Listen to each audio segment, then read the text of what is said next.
All right, so today we're gonna dive into something pretty special. Okay.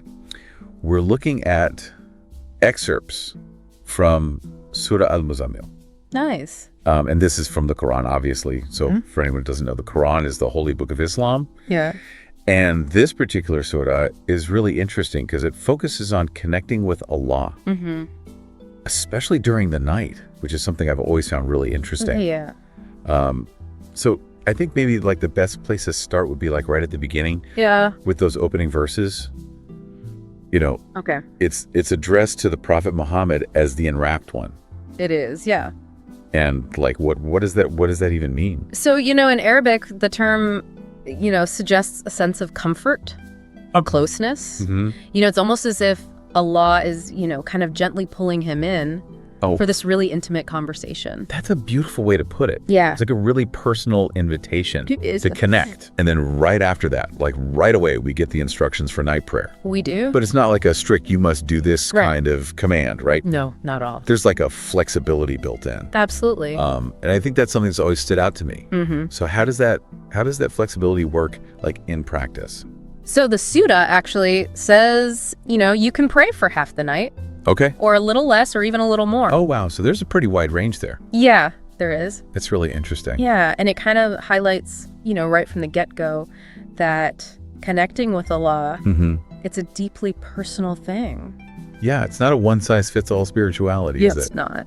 Yeah. And it's beautiful how it, it recognizes that people have different lives, different circumstances. Yeah. And even goes on to say that recitation and connection with Allah at night is more effective.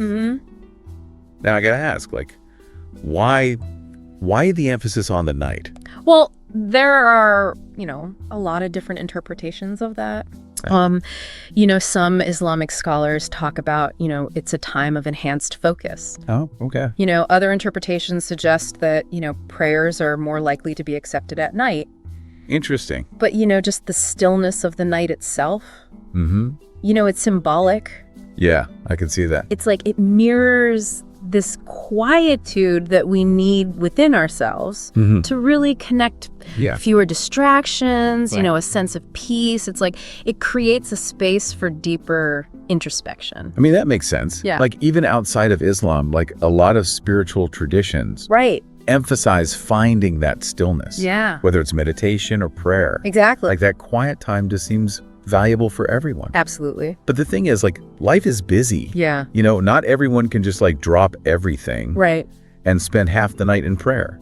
Exactly. And Surah Al-Muzzammil acknowledges that. It does. It really beautifully balances this call to nighttime devotion with, the realities of our everyday lives.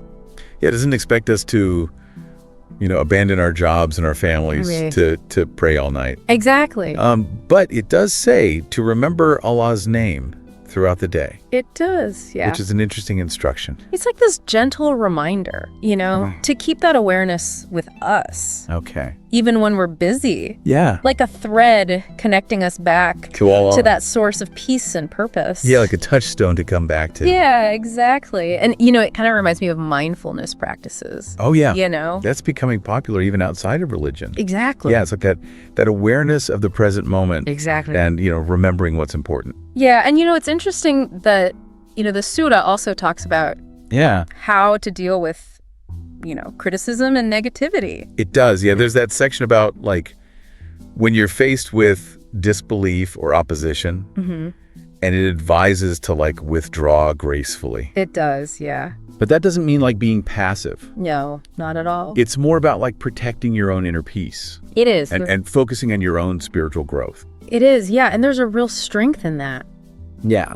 Choosing not to engage in conflict Right. that might, pull you off your path. Yeah, like not letting other people's negativity derail you. Exactly. That's a really important lesson. It is. Especially today when there's so much, Yeah.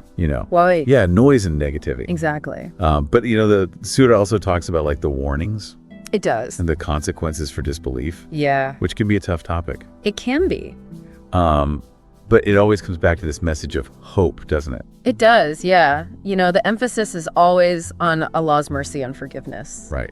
Even in the face of, disbelief or wrongdoing. Yeah.